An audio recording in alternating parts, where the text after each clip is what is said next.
Hello, fellow fantasy sports junkies. Welcome to Monster Fantasy Sports Network's The Hub. I'm your host, Dr. Dan Ratner, and with me is Vlad to the Bone, or as his parents named him, Casey Scheinvold, and Ross the Boss. Hi, I'm Ross the Boss, and I want to talk fantasy sports with you, cowboy. I might not be a doctor, but I'm the boss. Just remember that, guys. Whatever I say will go. You guys have to listen to me. I don't listen to doctors. I listen to the boss. All right, it's Dr. Cowboy to you. Now listen, we are going to be, this is our premiere episode. We're talking about the fantasy football draft because, of course, it's that time of year.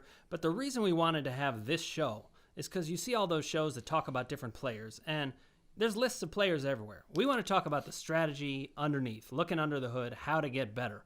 And, you know, that includes the parties you throw. Now, Ross, we've heard that yours are legendary. So we want to hear about your parties. Okay, holding a draft party is really important, and you want to do it the right way, not the wrong way. The food's important. Of course, when you get there, you don't want to be the guy sitting in the corner looking at his magazine trying to figure out your draft. You don't want to be that guy. You want to socialize with everybody. You want to meet all the other managers. You want to be there, everybody's friend. So when you call people, there's a voice to the face, so you can start making trades. You know, and if they ask you about your experience, never tell them you're an expert. Never say you're great at anything. Just say, I got lucky. Some years I did okay, but, I don't really follow. You can play it down a little bit. Don't feel you have to go in looking like an expert. People don't want to deal with experts. They want to deal with people that really kind of don't know what they're doing sometimes. I think that's good with anything. But the most important thing about the draft is this. It's the food. I've been to drafts with Chinese food. I've been barbecues. I've been to drafts with hot wings. My favorite foods is for the draft. What I always do, I go to my favorite Jewish deli in Beverly Hills. I get cold cuts from pastrami, turkey, roast beef. I get coleslaw. I get pastrami. I get the fresh rye bread. And people make their own sandwiches. They have, they I may make chili. Depends what's going on, but because of social distancing and stuff, I mean, and having these parties now, the deli's easy to do. And it's relatively pretty safe. You can do it in a safe way, and it's so important that you have the right food at the draft. It can make or break your draft party, if that makes sense. You had me at food, but I will say this. I mean, if you're going to try to eat chili through a mask, it's just not going to go. So I think we remember should avoid that. If you're having a draft party, you're going to have it outside in your backyard. You're not going to have it inside. Just reminding everybody. This is why you're here, for the expert advice, like where to get chili, what kind of pastrami to get. That's why you're here.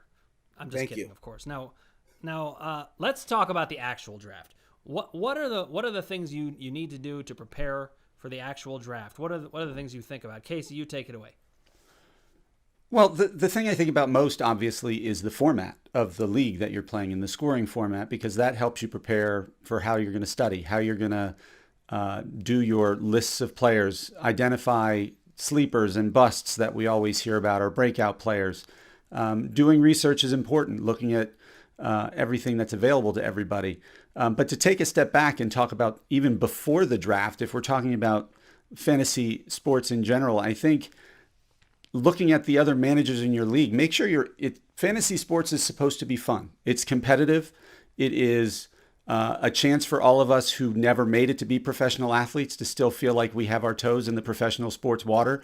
But you want to have fun doing it. So make sure you get into a league with people you enjoy competing with and enjoy socializing with, because at the end of the day, that's going to make or break whether your season is enjoyable. You can have a really good team, but if you don't like anybody you're competing with, it doesn't feel as good as being in a league with people you really have a good time with. See, now this is why I like to have another doctor on with me, because he just helped me understand why I've had such trouble in fantasy sports. I often like a lot of my league members, but I don't actually like playing fantasy football with me. I'm very annoying. I am always picking myself apart and being like, I should have started this guy.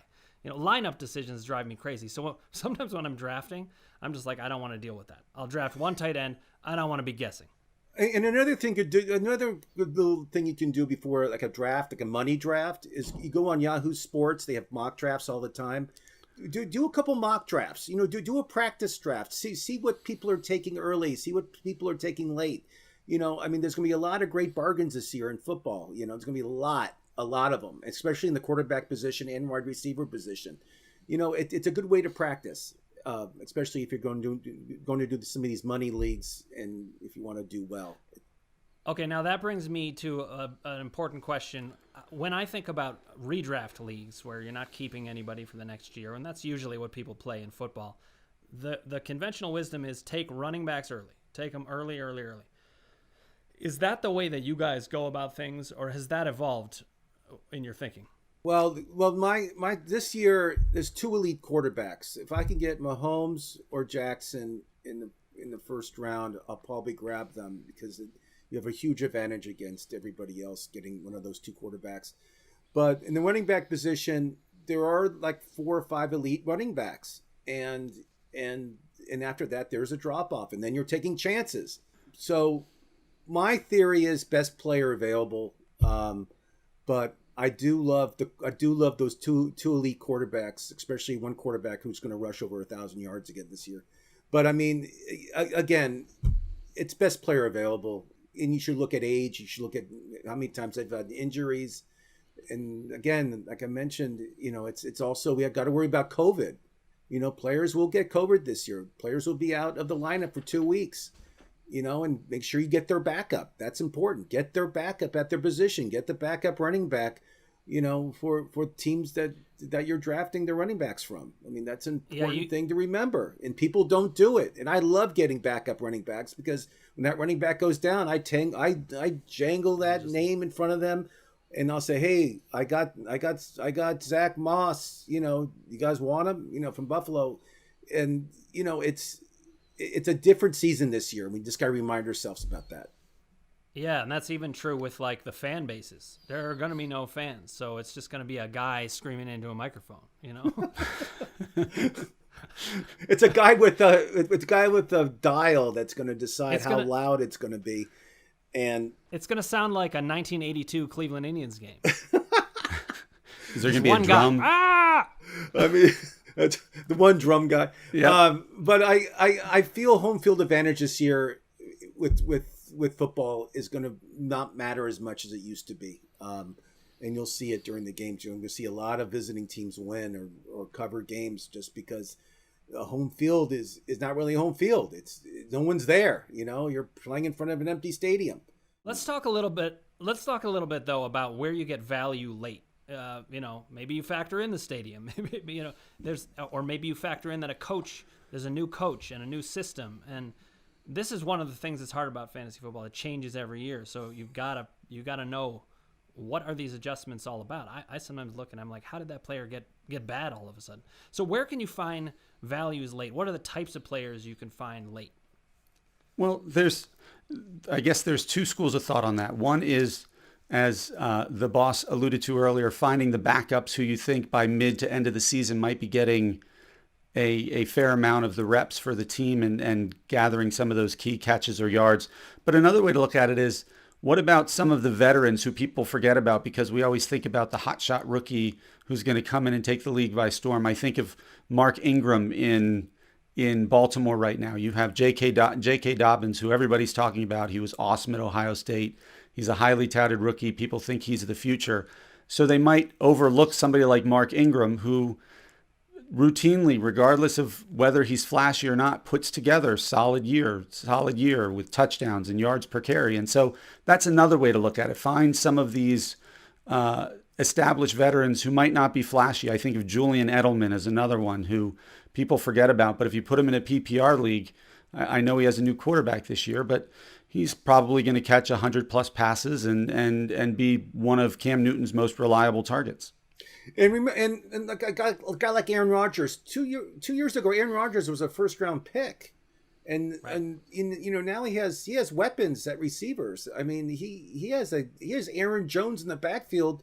That's 1,000+ yards, 16 touchdown running back. I mean, he has weapons this year. And Aaron Rodgers is not going to be drafted until the 9th, 10th, 11th round. So okay, guys, these are all great picks, but we're going to actually move on to the in-depth strategies about the draft. But I think we've all learned here, you draft pastrami first.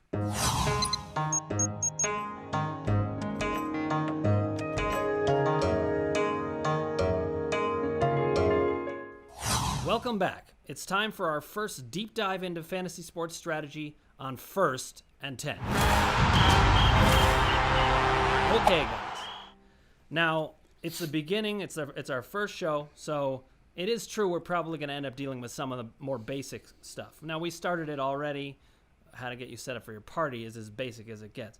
But when you're setting up for a draft, what are the main strategies that you think about? Well, I alluded to this a little earlier, and that is kind of knowing the league and the setup of the league that you're in, whether it's a redraft league or a dynasty league or a keeper league, what the points system is, whether it's a PPR or not, whether knowing all the different scoring variables that can come allows you to better prepare for the draft itself and rank players. One of the things you'll hear us talk about a lot are tiers of at each position, with certain players being in tier 1 and then tier 2 and tier 3, and understanding the value and where to draft those players based on where they fall in the tier system. So that's one basic strategy. Fantasy football leads to many tiers for me. Spelled differently. Every time. Yes, it's a homonym. But I will say it really is important, because if you're drafting, what Casey means by this is if you're drafting, the number 1 running back on the board, but there are 5 running backs that are equal to him, the guy who gets that 5th running back is getting the best value.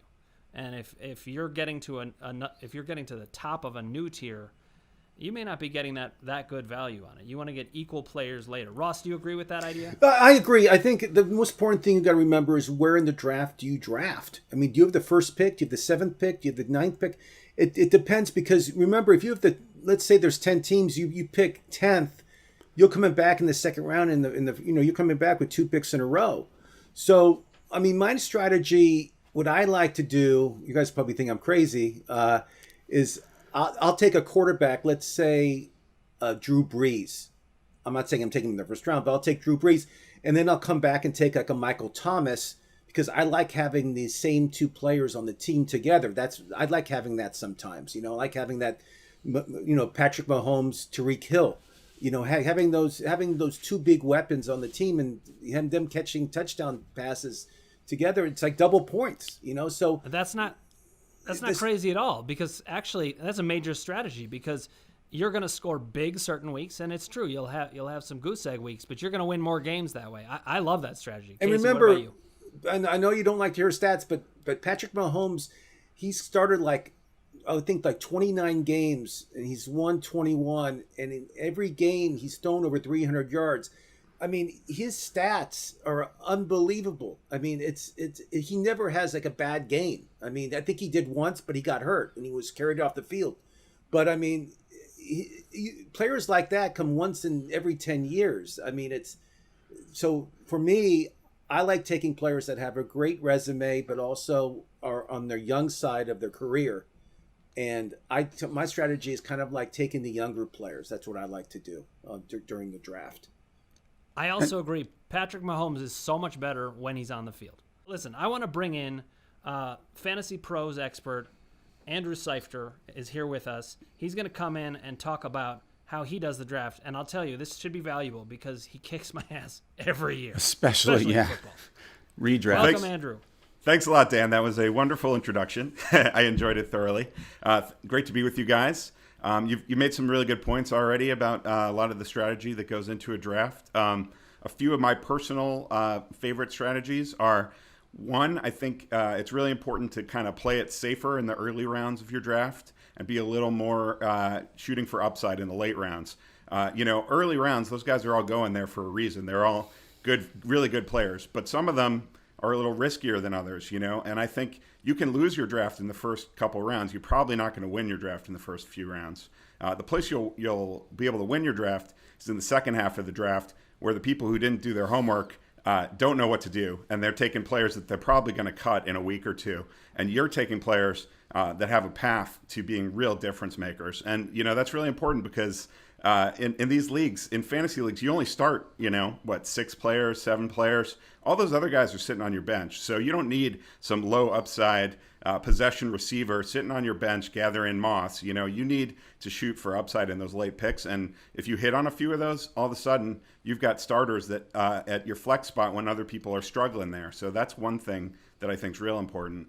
And then another one, I think, you guys have talked about it a little bit with tiers, but just to hammer that point a little more, you're looking for the generic brand on a lot of these players. So if there's somebody that you can get later that can do 90% of what a guy in the early rounds can do, don't bother drafting that early round guy. Find a guy in the early rounds that does something unique, that you can't replicate later. And that way you're going to get a big advantage over everyone else in your league with those early picks, because you're going to be, whether it's a bell cow running back or a tight end who is elite, something that you just can't find later, and then later on, maybe you can find that receiver that falls a bit in the draft. That's not sexy, but can give you like wide receiver 2 or high end wide receiver 3 kind of numbers. So those are a couple of the strategies I like to use.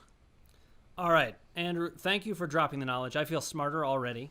I will probably botch what I do with this information, but hopefully you, the viewer, will not. So, Andrew, thank you for joining us. We're always going to call him in. He's our resident expert, and he boosts us up just that much more. So, guys, I want to turn back to you and talk about wide receiver strategy.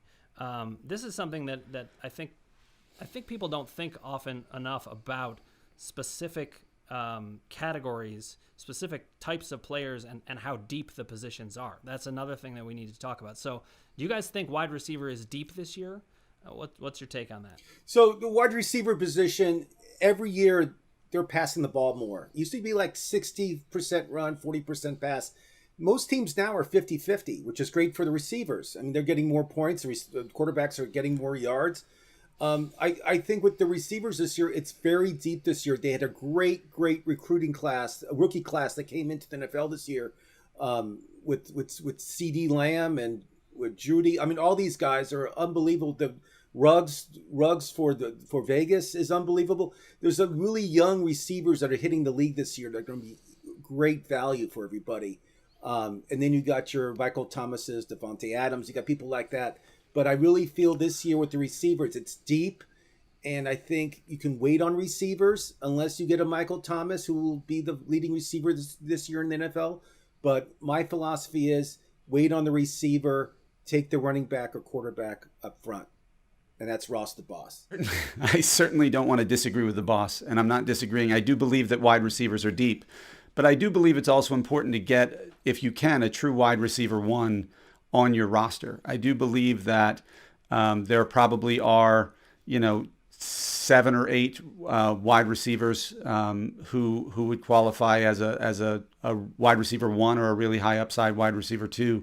And I do believe it's important to get them. I don't think you wait too long, because especially in the leagues where we're passing the ball more, those elite volume receivers become as valuable at times as some of the higher end running backs. And so it becomes important to balance your roster and not be too dependent on one position over the other. So I try in the first several rounds to get safe production from the key offensive positions if possible. Great points across the board, guys. We do have to wrap up this segment because we're getting ready for Monster Madness, which is our own brackets, which are meant to take the place of what we lost in March with the tournament. And up next, we discuss a heroes and villains bracket. All-time heroes and villains, and who's going to win.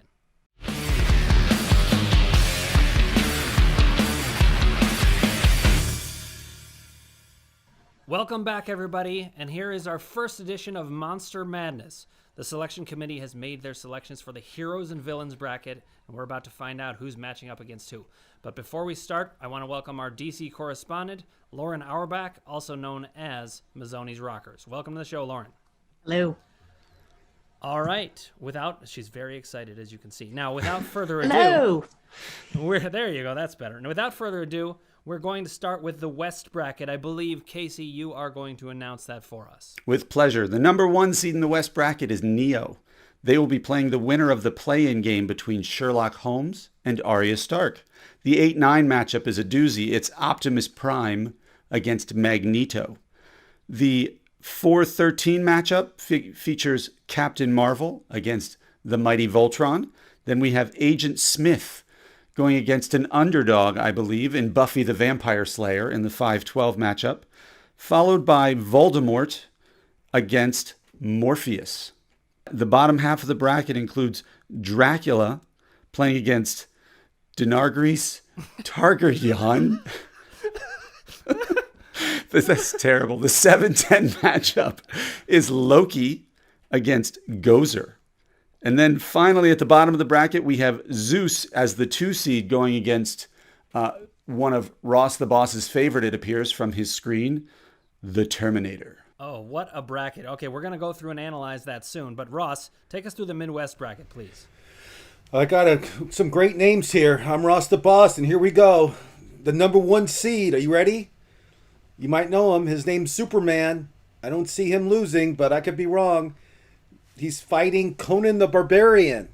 Arnold. It's going to be tough. The next bracket is 8-9. It's going to be Godzilla and Dumbledore. If I said that right. And that's an 8-9. So that's going to be tough 8-9. Godzilla's tough. The next one is the Hulk versus Dr. Manhattan from The Watchmen. Dr. Manhattan is the smartest guy in the world. So I don't know how he's going to lose to the Hulk, but we'll see. Then we got Hercules versus Frankenstein's monster. How do you say his name? Chubara? Is that right? Oh, you don't know Chewbacca from Star Wars? Oh, Chewbacca. Oh, I see what go. it is. There you go. Dan has a doctor's handwriting. It's Chewbacca is fighting Frankenstein's monster. I'm glad you put that Frankenstein's monster because his name's not Frankenstein. The name of the creator is Frankenstein. You got it right. Exactly. The doctor would. I'm the impressed. Would just but tear his I arm. love Chewbacca. Big fan. Don't know how he's going to fare against Frankenstein's monster though. It's gonna be a tough one. Then we got Neptune, who I love, against Wonder Woman, who I have a huge crush on. Her movie comes out next month, actually. Wonder Woman 1984, which I'm excited about. That's going to be a great matchup. Then 6-11 matchup, Kylo Ren versus Freddy Krueger. That's going to be a great matchup. Then we got a 7-10 matchup, Balrog versus a whale, Moby Dick. I don't think that's ever been done before, but we'll see how Moby Dick does outside with breathing air, not water.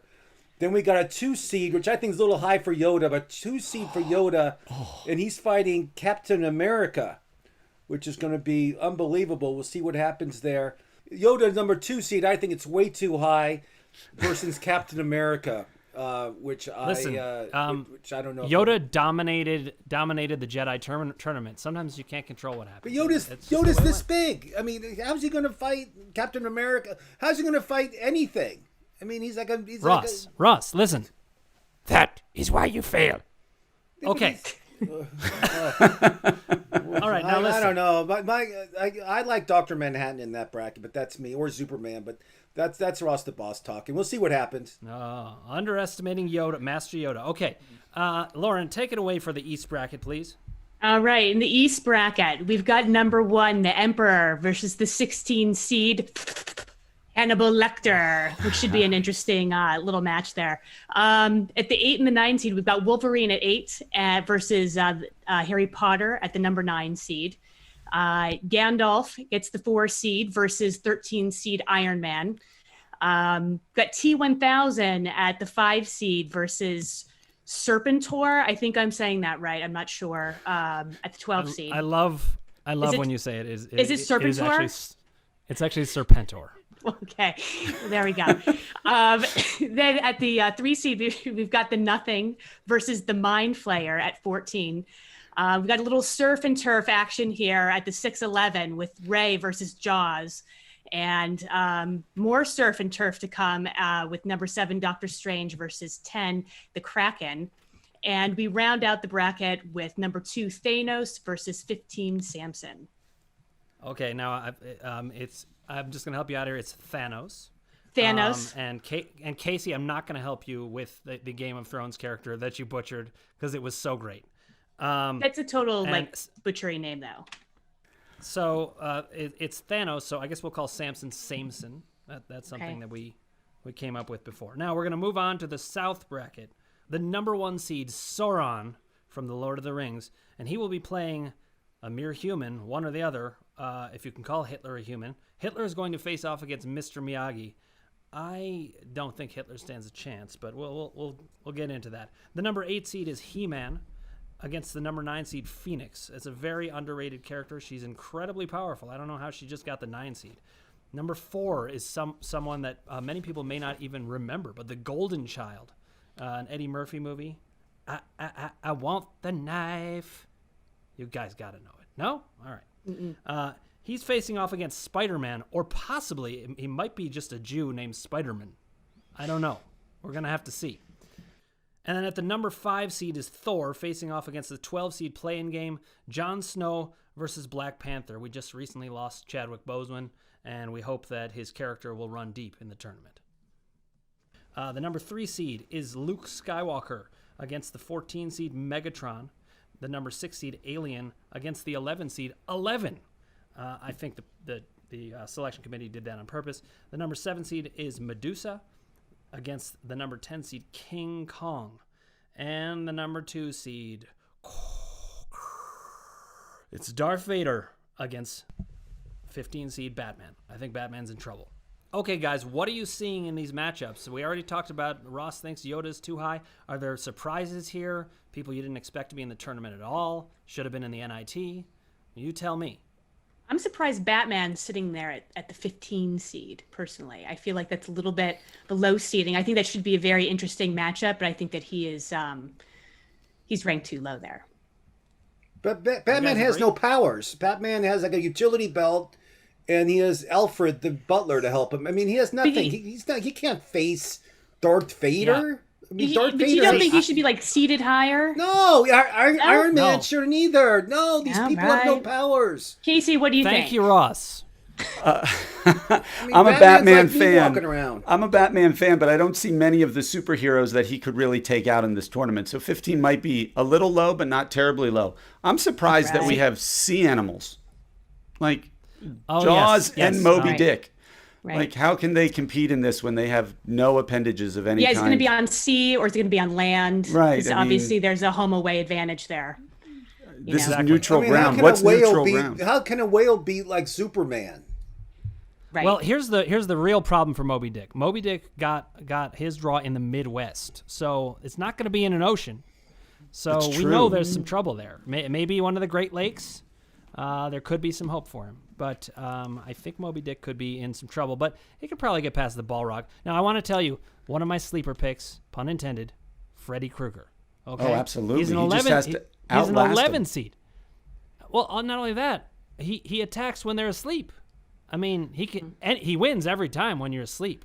That's the ultimate home field advantage. And Freddy they Krueger can't is find him when they're seriously awake. deep. No, They you're can't right. fi- Exactly. He's That's not a even that's there. a good sleeper pick. You're right. Okay, now you mentioned the Chewbacca or Chewbara, as you Chewbacca. initially put it, because my Your writing writing's is bad. It's like a doctor. No, yeah. it's like it's on me. I mean, this shirt says Schilt. No, that's not true. Okay, so yeah, I think Frankenstein's monster is really good, but Frankenstein's monster, he always wanted to be friends with people. If you read the book, he wants to be friends with people. He's not. Another that guy mean. that has no power. He walks 2 miles an hour. He has no superpower. He can't. All he does is grunt. People want to kill him because he's a monster. I mean, there's nothing he can do. I mean, he'll get destroyed. He'll get destroyed in the first round. Chewbacca can take him. I have a good feeling about Chewbacca. I think the Hulk versus Dr. Manhattan is going to be totally fascinating. I can't imagine who's going to win. But then there's certain matchups like Optimus Prime versus Magneto. I mean, Optimus Prime, that's a bummer of a draw. I mean, Magneto controls metal. But, one thing I want to say. Here's another underdog pick. Voltron, best starting 5 in the whole situation. There's 5 of them. That's not true for any other people. The teamwork of Voltron could go far. We're gonna see. I agree with that. Yeah. All right, guys, we're going to wrap up March Madness, not March Madness, Monster Madness for this time. We're going to pick up next time with the play-in games and the results there. But up next is Ross's Rant And after that, our very special interview with Rich Davis from ESPN and SiriusXM.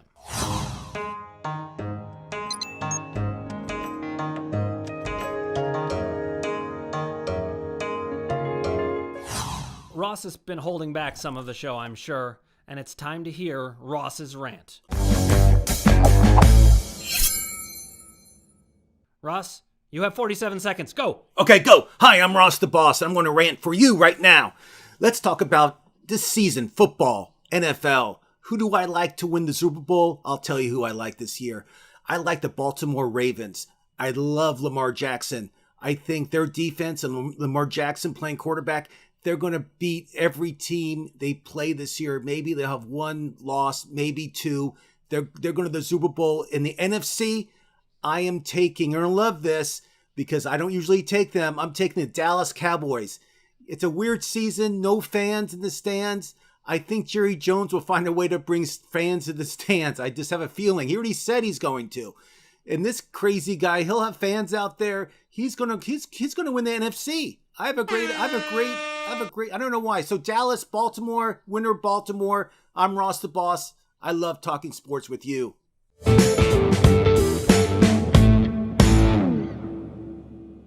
Today we have Rich Davis, who has his own show at SiriusXM called Covino and Rich.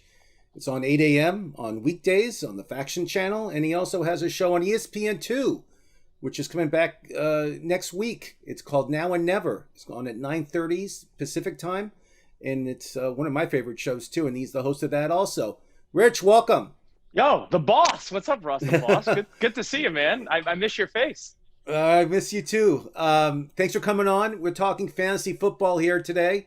The draft is happening right when everybody's drafting. I'm sorry. I thought we were talking about your fantasies. Fantasy football? No, that's later. It's fantasy football. We're excited about the new season. I know it's COVID. We're crossing our fingers. Nothing happens, but I have a feeling that it's going to work perfectly. That we're not hearing about any cases about any NFL teams. There's nothing going on. I also have my co-host Dan with me. Dan, say hello. Hey, Rich, Dan, welcome to the show. Thanks for coming on. I'm a huge fan of ESPN and sports, but I had kids 11 years ago, and I've seen almost no TV since. So actually, this is refreshing. I believe that you are famous, but somehow I don't actually know that. Well, I'm not. Don't worry. Ross is making everything up. But listen, I have two little kids too, man. So I'm watching Bubble Guppies in the background when I'm off of this. Oh, I remember Bubble Guppies. Oh, I remember it. You'll get through those days. I have an 11 and 7-year-old now. It gets better. So, Rich, I know you play fantasy football. The drafts are happening. What is your strategy during these drafts? What do you like? How do you draft? Do you draft quarterback, running back, best player? Tell me what you do. I go best player and people that I actually want to watch play. Believe it or not, as I know that's not the most competitive strategy, but because you know what, if you draft someone that you don't like and then they stink, it's like double whammy against you. So I almost want to draft guys that I enjoy watching play, that I root for, not only on my team, but just around the league, because then I feel like my team is someone I actually root for. I think that's the strategy I've gone with. And I like to get some sleepers in there. I like to take chances because, truthfully, a couple $100 with your buddies. If you lose, you lose. If you win, it's fun bragging rights. But I like to take chances, too. Okay, tell me your chances this year. Tell me what picks are you going to take late in the draft that you feel are going to have big years? All right, late in the draft? First of all, I think one of the best wide receivers might be Mike Evans, because he's already stroking Tom Brady saying, oh, he's my best teammate ever. And they hung out for 2 weeks. So I think Mike Evans, who I know he puts up numbers, but I think he'll have a lights out year. My 49ers have no wide receivers because Deebo Samuel is going to start the season hurt. And they're so thin in that position that Brandon Ayuk, the rookie, no one may draft him at all. So I feel like later rounds, Jimmy Garoppolo's got to throw to someone. So that's a pick I like there. No, but Brandon I love. He went to my alum. He went to the school I graduated from. I saw him play all three years at Arizona State. He's unbelievable. He should have a big year. He'll surprise people. And it's with this year with no preseason, Rich, it's crazy. We can't even watch the guys like Ayuk play. I mean, it's they're just going out there. We're just throwing these people out there, and they're we hope they can catch or they hope we can run. We have no idea. You know, it should be interesting.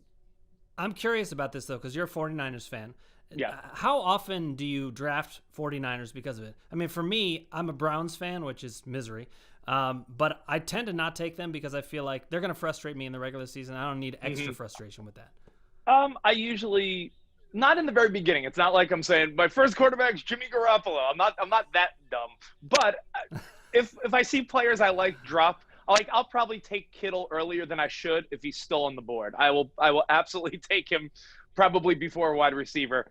Him or Kelsey, I think, are like in a different league. So if they're still on the board at any point, I feel like you want to grab them. Ross, I thought about you were saying you like Cleveland, and I know Ross is a Cincinnati fan.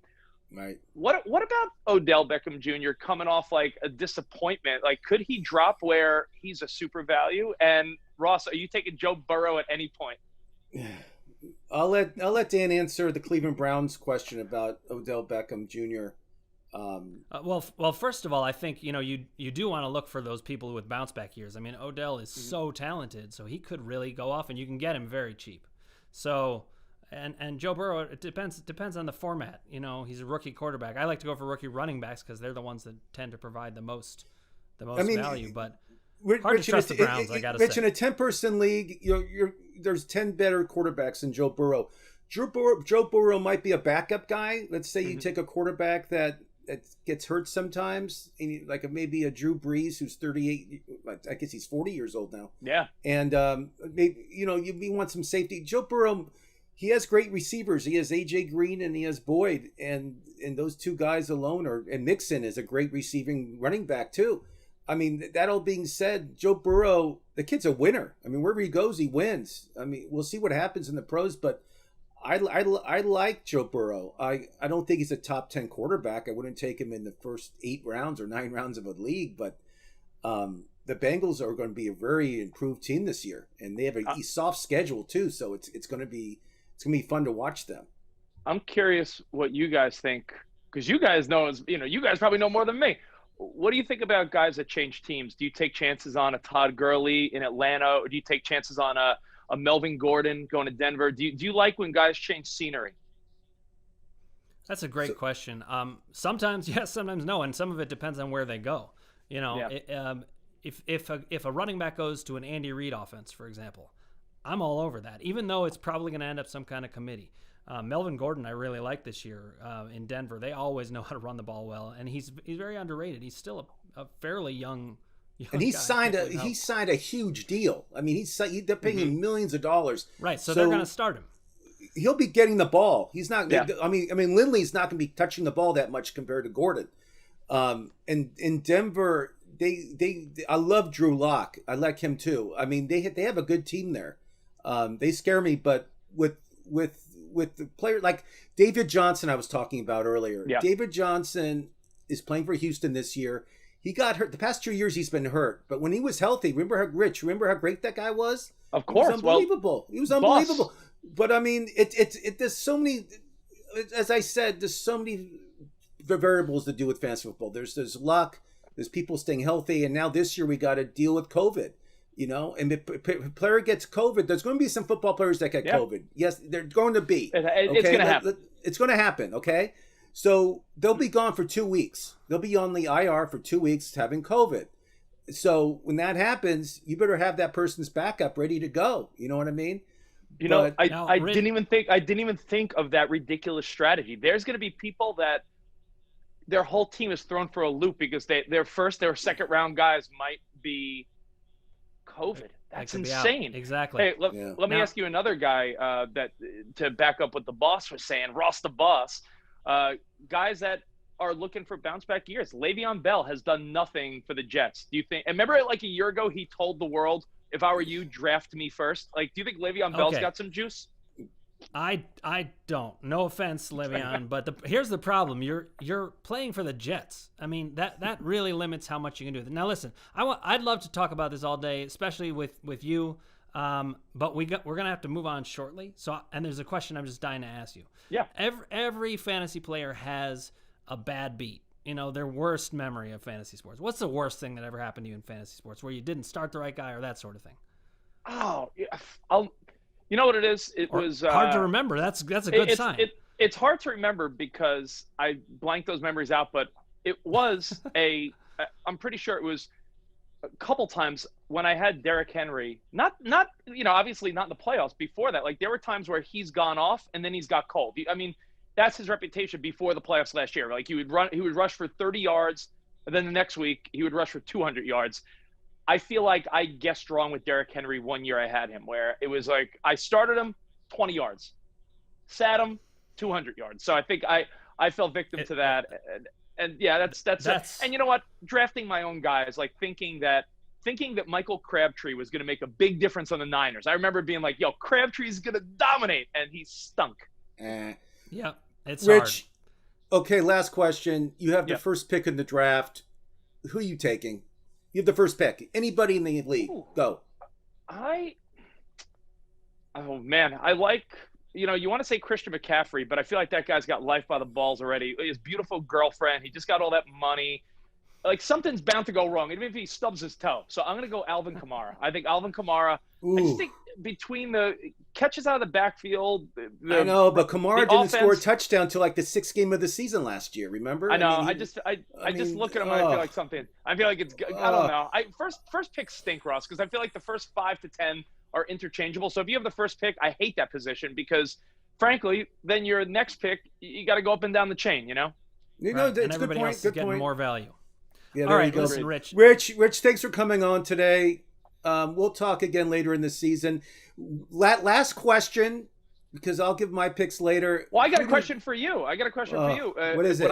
Would I be striving? Would it be buying a stock at its 52-week high if I decide to go at Mostert? Because no one knew who he was.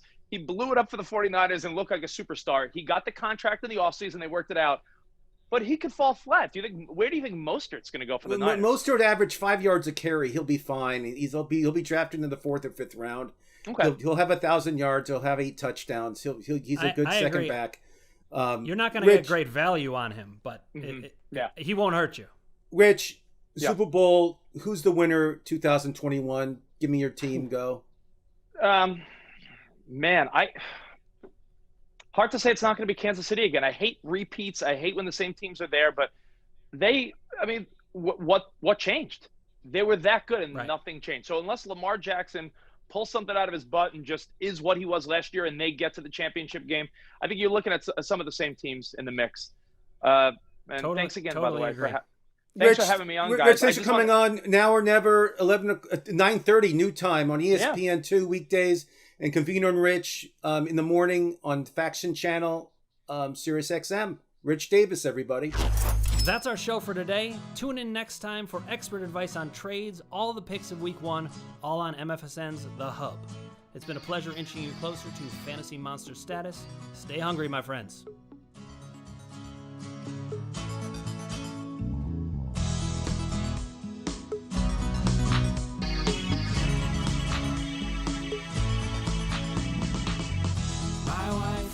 She found me in bed, lying with a blanket over my head. She asked if she could see who was under the blanket with me.